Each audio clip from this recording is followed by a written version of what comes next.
The stalemate on Capitol Hill has prompted President Trump to call on lawmakers to invoke the so-called nuclear option to bypass votes from Democrats needed to reopen the government. NTD's Melina Weisskopf brings us this week's recap from Washington, D.C.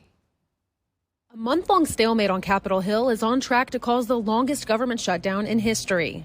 Things are getting really tough for the American people. The Democrats are coming near now to a cliff that they will not be able to turn back from. Republicans are pushing for a clean bill to extend government funds, while Democrats are insisting on their health care demands. The largest cut to Medicaid in American history, that's policy violence. And the refusal to extend the Affordable Care Act tax credits.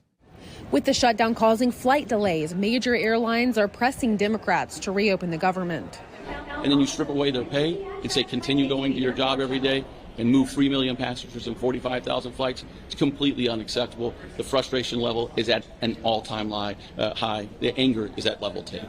Now President Trump is calling on Senate Republicans to bypass Democrats altogether. Trump wrote on Truth Social, "It is now time for Republicans to play their Trump card and go for what's called the nuclear option. Get rid of the filibuster and get rid of it now." So we'd like to see this taken care of rapidly. You have a lot of, we have tremendous support, but it's not even support, it's common sense. Open up the country.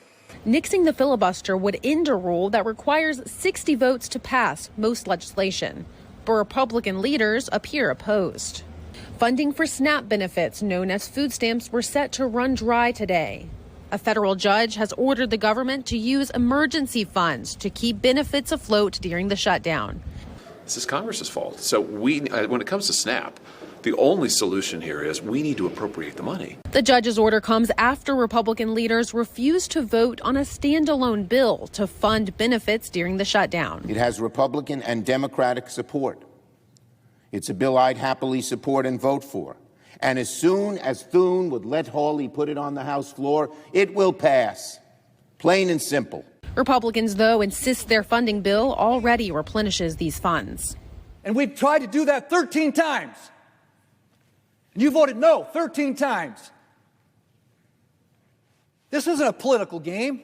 These are real people's lives that we're talking about. Amid the shutdown, senators held a hearing this week probing big tech.